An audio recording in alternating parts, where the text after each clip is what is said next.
नमस्कार, आप देख रहे हैं बजिंग न्यूज़ और आज बाजार पे ऊपरी स्तरों पर थोड़ा फिर से प्रॉफिट बुकिंग देखने को मिल रही है। निफ्टी हालांकि अभी हरे निशान में कामकाज कर रहे हैं 8174 के लेवल पे।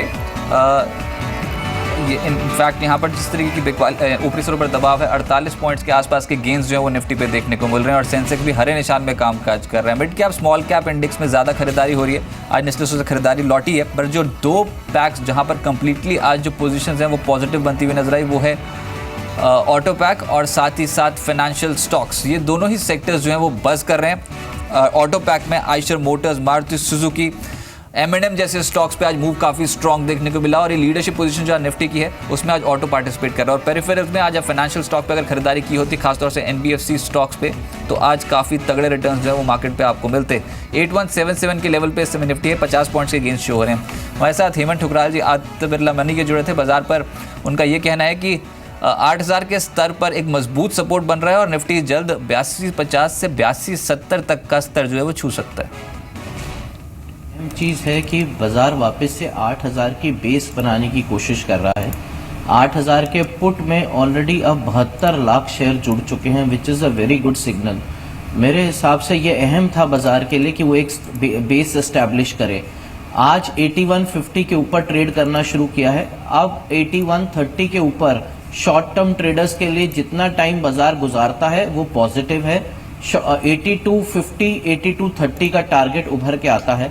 तो अगर आज आप लॉन्ग करते हैं तो मेरे ख्याल से स्टॉप लॉस 8130 का रखिए।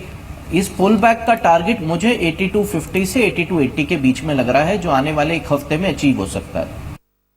मेरे हिसाब से दो स्टॉक्स पे मैं ध्यान देना चाहूँगा इस सेक्टर में। एक तो भारत फाइनेंस में, क्योंकि स्टॉक 1100 से करेक्ट हुआ था 650 के आसपास, जो एक long term trend line support भी था। वापस से स्टॉक 700 के ऊपर जा रहा है और पिछले 3 दिन में इसमें ओपन इंटरेस्ट लॉन्ग साइड पे ऐड हुआ है, तो ज्यादा शॉर्ट कवरिंग नहीं, थोड़ी सपोर्टिव बाइंग आती हुई नजर आ रही है। 680 का अगर आप स्टॉप लॉस रखते हैं तो 735 740 का मुझे टारगेट नजर आता है। और दूसरा स्टॉक है बजाज फाइनेंस। उसमें हमें शॉर्ट कवरिंग ज्यादा देखने को मिल रही है, बट उसके अंदर शॉर्ट पोजीशंस अभी भी ओपन काफी हैं। तो अगर स्टॉक 870 को नीचे की तरफ वायलेट नहीं करता है तो मेरे ख्याल से 945 का टारगेट आ सकता है। चलिए, यानी कि जो NBFC की बात सुबह हुई थी बिल्कुल खरी उतरी। मार्केट पे जहाँ पकड़ बनी है वो है NBFC सेक्टर। लेकिन और कौन से स्टॉक्स बज़ कर रहे हैं, कहाँ पर एक्शन है, कहाँ पर न्यूज़ फ्लो स्ट्रॉन्ग है, उस पर बात करने के लिए Sandeep in house research team से मौजूद हैं। संदीप, बताएं कि आज बाजार पे हालांकि अभी 8200 के लेवल कभी भी टच हो सकता है, लेकिन कहाँ पर न्यूज़ फ्लो बहुत स्ट्रॉन्ग था?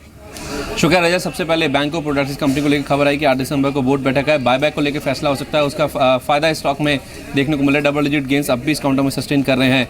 सुराना सोलर अगला काउंटर है। पैरादीप में 10 मेगावाट का सोलर प्लांट पावर प्लांट का एक ऑर्डर हाथ लगा है। उस खबर को बाजार ने पसंद किया है। इस वजह से सुराना सोलर में भी काफ़ी अच्छे गेंस आज देखने को मिल रहे हैं। KPR मिल्स स्टॉक आज एक्स स्प्लिट हुआ है।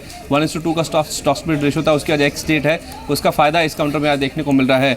Idea cellular, idea telecom pack से आज लीड कर रहा है। टावर कारोबार में 100% हिस्सा बेचने की योजना है। $100 करोड़ में ये सौदा हो सकता है और उसके लिए ब्रुकफील्ड, भारतीय इन्फ्राटेल जैसे जो प्लेयर्स हैं उनके साथ इनकी बातचीत चल रही है। उसमें ATC भी एक फ्रंट रनर है, तो उसका फायदा इस काउंटर में देखने को मिला है। लगातार 3 दिन से अच्छे गेंस इस काउंटर में देखने को मिल रहे हैं। जो सेक्टर्स आज बस कर रहे हैं उसमें ऑटो सेक्टर, जैसे आप कह रहे हैं, परसों नवंबर ऑटो बिक्री के आंकड़े आएंगे, उससे पहले ऑटो पैक में आयशर मारुति, अशोक लेलैंड, टाटा मोटर्स मारुति जैसे काउंटर्स में तो तेजी है ही है, लेकिन उसके साथ साथ जो ऑटो एंसिलरी पैक में आप देखिए, ऑटोलैंड इंडस्ट्रीज, भारत गियर, जय Bharat Maruti, Rane engine, ZF steering और एक लंबी लिस्ट है जहाँ पे आप देखिए ऑटो के साथ साथ auto ancillary as a pack में भी काफ़ी अच्छे गेंस आज के दिन में देखने को मिल रहे हैं। टेलीकॉम शेयरों में आइडिया तो बस करी, लेकिन उसके साथ साथ OnMobile, Global, ITI, TTML, RCom, Bharti जैसे काउंटर्स हैं उनमें भी काफ़ी अच्छे गेंस आज देखने को मिल रहे हैं। पेरिफेरल्स में जैसे आप कह रहे थे NBFC शेयरों में आज काफ़ी अच्छे गेंस हैं। चाहे आप गोल्ड फाइनेंसिंग वाली कंपनीज की बात कीजिए या तो फिर माइक्रो फाइनेंस कंपनीज की बात कीजिए या बाकी जो ट्रांसपोर्ट फाइनेंस से जुड़ी कंपनीज हैं उनमें काफ़ी अच्छे गेंस आज के दिन में देखने को मिल रहे हैं। रियल्टी शेयर्स भी आज तेजी में पार्टिसिपेट कर रहे हैं। इसमें SDL, Kolte Patil, DLF, Phoenix Mill, Anantraj जैसे जो काउंटर्स हैं उनमें काफ़ी अच्छे गेंस आज के दिन में देखने को मिल रहे हैं।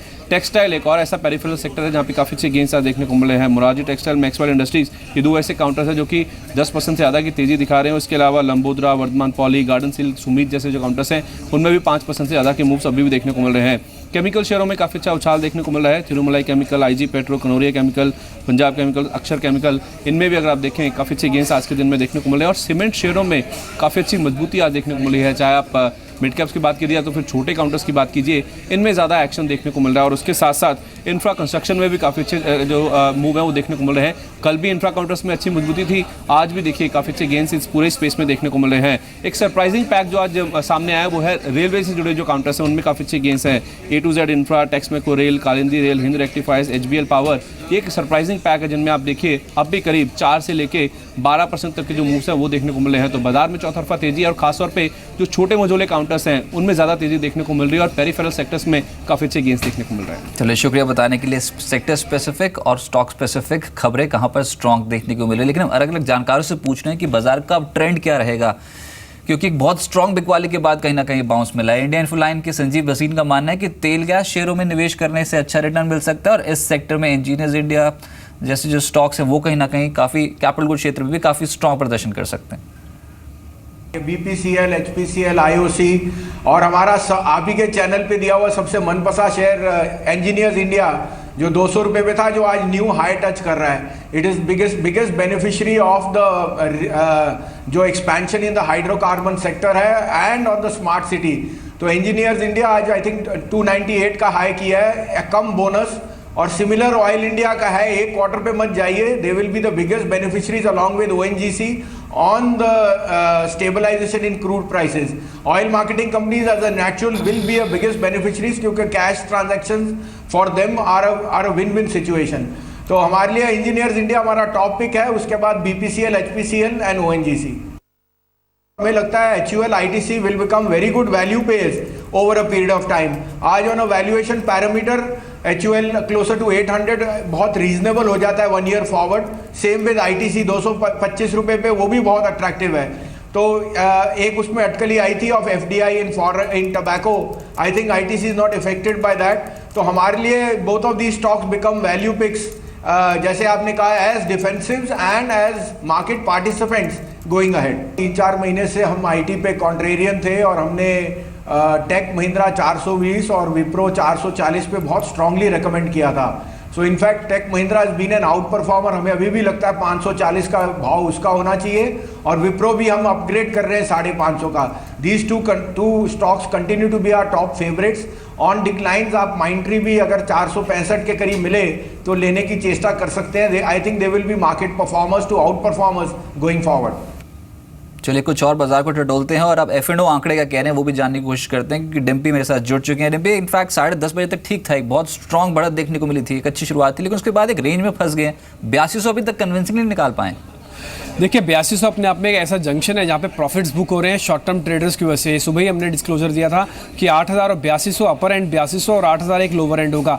मार्केट ने एक अच्छा स्टीप रैली दिखाया, लेकिन यहाँ पे आके शायद एक जंक्शन का जो फ़र्क दिखता है वो बिल्कुल देखने को मिल रहा है और इससे थोड़ा समय लेगा।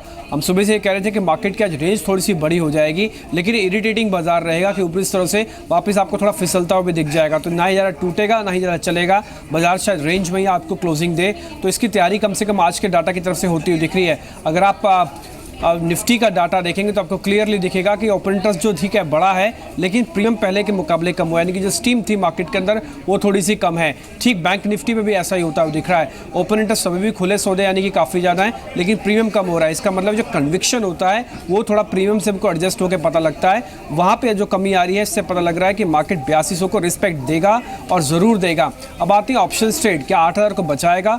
यस, 8000 को बचाने की पूरी प्रोबेबिलिटी है, क्योंकि 8000 की पुट ये कहती है कि यहाँ पे क्लियरली शॉर्टिंग अभी भी हो रही है और ट्रेडर्स बहुत कंफर्टेबल हो गए अब 8000 की पुट को बेच के पैसा बनाने में। रही बात 8200 के ऊपर, क्या 8300 तक बाजार जाएगा? इसको कन्विक्शन अभी पूरी तरह से नहीं आ रहा, क्योंकि मार्केट के अंदर जो बिल्डअप है वो थोड़ा कमज़ोर है। आप देखिए 2 दिन के अंदर बाजार चल रहा है, लेकिन फिर भी 8300 की सुगबुगाहट जहाँ तक टेक्निकल एनालिस्ट आपको नहीं दे रहे हैं, ये फर्स्ट सिग्नल होता है पहचानने का, और यहाँ पे आपको डाटा भी सपोर्ट नहीं कर रहा है। इसलिए शायद एक रेंज में मार्केट रह सकता है, ये अब तक का डेरिवेटिव डाटा इंडिकेट कर रहा है। चलिए, एक रेंज बाउंड सेशन देखने को मिल सकता है। 12:30 के शो में भी ज़्यादातर जो जानकार थे वो तेज़ी की ही तरफ ज़्यादा थे, लेकिन बहुत स्ट्रॉन्ग बढ़त नहीं। 82.30 82.50 तक के लेवल्स तक के लिए बेट लगा रहे थे। उसके बाद देखना होगा कि बाजार के रिवर्सल तैयार होता है कि नहीं, क्योंकि बहुत स्ट्रॉन्ग गेंस हमने एक्सपायरी के बाद से अब तक देख लिया मार्केट पे। लेकिन एक इंपॉर्टेंट मुद्दा ये भी है कि आज टाटा पावर की बोर्ड बैठक है और बोर्ड में बतौर चेयरमैन साइरस मिस्त्री का पक्ष मजबूत रहने के आसार हैं। क्या कुछ इंपॉर्टेंट हो सकता है इस बोर्ड बैठक में? बताने के लिए तरुण शर्मा मेरे सहयोगी मौजूद है। तरुण, बताएं आज बोर्ड बैठक में टाटा पावर की क्या कुछ निकल सकता है? बिल्कुल, टाटा पावर की आज बोर्ड बैठक है। इसमें सारिस मिस्त्री जो चेयरमैन है वो इस बोर्ड की अध्यक्षता करेंगे और जिस तरीके से बाकी बोर्ड में देखा गया कि उनको हटाने की कोशिश की गई और हटाया भी गया टाटा स्टील, टाटा केमिकल में से, लेकिन यहाँ पर उनका एक जो स्ट्रॉन्ग पार्ट यह है कि उन्होंने 3 इंडिपेंडेंट डायरेक्टर्स जो इस समय हैं बोर्ड पे, उनको उन्होंने खुद हायर किया था, तो उम्मीद की जा रही है कि वो सारिस मिस्त्री का साथ देंगे। और साथ ही नौशी आर मिर्जा जो पहले शुरुआत में जब टाटा सन्स से उनको चेयरमैन पद से हटाया गया था तब उन्होंने इस फैसले का विरोध किया था, लेकिन बाद में उन्होंने टाटा स्टील में उनके खिलाफ वोट किया। तो एक उनका जो वोट होगा वो एक देखने लायक होगा। दूसरा जो LIC के जो नॉमिनी बोर्ड पे है उनका क्या पक्ष रहता है, क्योंकि उससे तय होगा कि LIC बाकी कंपनियों में क्या अपना रूपरेखा तैयार कर रही है, तो उससे एक आज अंदेशा लग पाएगा। तो लिहाजा काफी इंपॉर्टेंट और काफी दिलचस्प बोर्ड मीटिंग आज है। चलिए, वैसे भी बाजार अब क्लोजली ट्रैक कर रहा है कि टाटा पावर जब नंबर्स रिपोर्ट करेगा आज तो उसमें क्या कुछ निकल के आता है। बहुत शुक्रिया आपका हमारे साथ जुड़ने के लिए, और इस बोर्ड बैठक में क्या क्या हो सकता है इस पर बात करने के लिए बहुत शुक्रिया। लेकिन GDP के नंबर्स भी काफ़ी इंपॉर्टेंट है मार्केट के लिहाज से, इकॉनमी के लिहाज से, और देखना होगा कि अब जो त्योहारी सीजन को किस तरीके से फैक्टर इन किया मार्केट इकॉनमी ने, और वहाँ पर क्या कुछ नंबर्स रिपोर्ट हुए उस पर बात करने के लिए इनफैक्ट जो अनुमान है अलग अलग इकोनॉमिस्ट का जो हमने जी बिजनेस में पोल किया है वो क्या कहता है वो बताने के लिए सुमित मेरे सहयोगी मौजूद हैं। सुमित, बताएं GDP नंबर्स कैसे रह सकते हैं इस बार? शुक्रिया रजत। देखिए, कल GDP के नंबर्स आएंगे, जो एक अनुमान लगाया जा रहा है करीब 7.5% की ग्रोथ रह सकती है, जो कि 7.1% के कंपैरिजन में होगी सीक्वेंशियल आधार पर। दरअसल सर्विस सेक्टर का जो मेजर कंट्रीब्यूशन है वो इन नंबर्स को काफ़ी हद तक इंप्रूवमेंट दे सकते हैं। सर्विस को अगर सर्विस के नंबर्स की बात करें तो निक्की सर्विस PMI जो है वो 51.7 से बढ़ के 52.9 सीक्वेंशियल बेसिस पे रहा है, और करीब 9.3 का एक ग्रोथ का अनुमान भी RBI की तरफ से आया था सर्विस स्पेस को लेकर। साथ साथ आपको ये बता दें कि करीब 9.6% की ग्रोथ लास्ट क्वार्टर में देखने को, यानी Q1 में देखने को मिली। तो इस बार ये अनुमान लगाया जा रहा है कि शायद 9.3 से ज़्यादा, यानी 9.7, 9.8% के आसपास शायद ये आंकड़ा आता हुआ दिखाई पड़े। इसके अलावा मैन्युफैक्चरिंग सेक्टर में भी एक इंप्रूवमेंट देखने को मिला था, उसका भी शायद इम्पैक्ट रहे, क्योंकि अगर निक्केई मैन्युफैक्चरिंग PMI की बात करें तो वो तो 51 से बढ़ के 52.1 के आसपास आता हुआ दिखाई पड़ा है। मोर और लेस अगर आप सभी जानकारों के आंकड़ों की बात करें तो अपर एंड पे जो एक आंकलन लगाया जा रहा है वो करीब 8.2 का है, जो कि आनंद राठी की तरफ से लगाया जा रहा है। लेकिन लोअर एंड पे कहीं एक्सिस बैंक का अनुमान है 7.3% का, वहीं डेलॉयट, बार्कलेज, HSBC करीब 7.4% के अनुमान के आसपास है। सिटी और HDFC 7.6, 7.7% के आसपास का अनुमान इन्होंने भी लगाया है। पूरे साल के अगर GDP के आंकड़ों का अनुमान लगाया जाए तो सबने ज़्यादातर कंसेंसस में यही कहा है कि जो डिमोनेटाइजेशन हुआ है उसका एक इम्पैक्ट रह सकता है, खासतौर से नियर टर्म में एक डिमांड का एक इम्पैक्ट रहेगा। और ओवरऑल क्योंकि जो भी इम्पैक्ट है वो रियल स्टेट, होटल, रेस्टोरेंट जैसे स्पेस के अंदर आता हुआ दिखाई पड़ा, और ये स्पेस जो है वो 30% के आसपास का GDP का हिस्सा कंपोजिट करता है। तो इसका इम्पैक्ट ओवरऑल FY17 की जो GDP ग्रोथ है उसके ऊपर आता हुआ दिखाई पड़ सकता है, और शायद इसी वजह से जो लक्ष्य है पूरे सालाना आधार पर वो शायद घटते हुए दिखाई पड़े। लेकिन हाँ, अदरवाइज अगर कुछ और नंबर्स की बात करें तो सभी का ये मानना है कि क्वार्टर के नंबर्स ठीक ठाक रहेंगे, लेकिन हाँ सालाना आधार पर जो GDP के लक्ष्य है उनको शायद रिवाइज करते हुए दिखाई पड़े, वो भी डाउनवर्ड साइड पे, कंसीडरिंग जो डिमोनेटाइजेशन का स्टेप है। इसमें एक चौंकाने वाला आंकड़ा ये भी है कि एम्बिट ने रादर 5.8% तक का GDP का भी आंकड़ा बताया, जो कि FY18 के लिए है। तो अगर इस तरह का आंकड़े आते डिमोनेटाइजेशन के बाद तो शायद बाजार उसको नेगेटिव साइड पर लेता हुआ दिखाई पड़े। चलिए, देखना होगा कि ये नंबर्स में क्या कुछ निकल के आता है।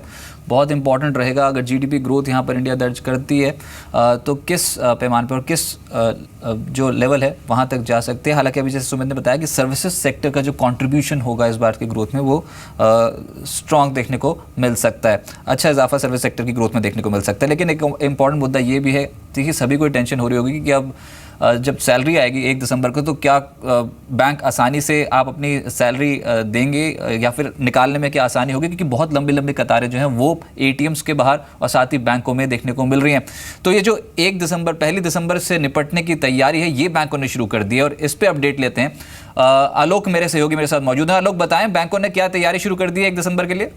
देखिए, बैंकों ने जो बताया यहाँ पर मंत्रालय में कि जो उनसे पूछा गया था कि 1 दिसंबर से लेकर क्या तैयारी है, तो उन्होंने खास तौर पे कहा है कि जहाँ पर छोटे वर्कर्स हैं, इंडस्ट्रियल इलाके हैं, या उन जगहों पर जहाँ पर ज्यादा निकासी होती है, जहाँ पर ऑफिसेज बहुत ज्यादा हैं, वहां पर एक कह सकते हैं विशेष काउंटर्स, स्पेशल काउंटर्स लगाने की बात की गई है बैंकों की तरफ से। इसके अलावा जो जो एडिशनल जो बैंक कर्मी होंगे उनको वहां तैनात किया जाएगा, ताकि ज्यादा से ज्यादा लोगों को इसमें राहत मिल सके, जो भी लोग अपना पैसा निकालना चाहते हैं। और इसके अलावा जो सैलरी अकाउंट होल्डर्स हैं उनको ज्यादा तरजीह दी जाएगी। हो सकता है उनके लिए एक अलग लाइन लगवा दी जाए। बैंकों ने हालांकि पहले भी कई सारी अलग लाइन की व्यवस्था की है, तो हो सकता है सैलरी अकाउंट के लिए एक अलग लाइन लगाने की जरूरत पड़ी तो बैंक लगवा दे।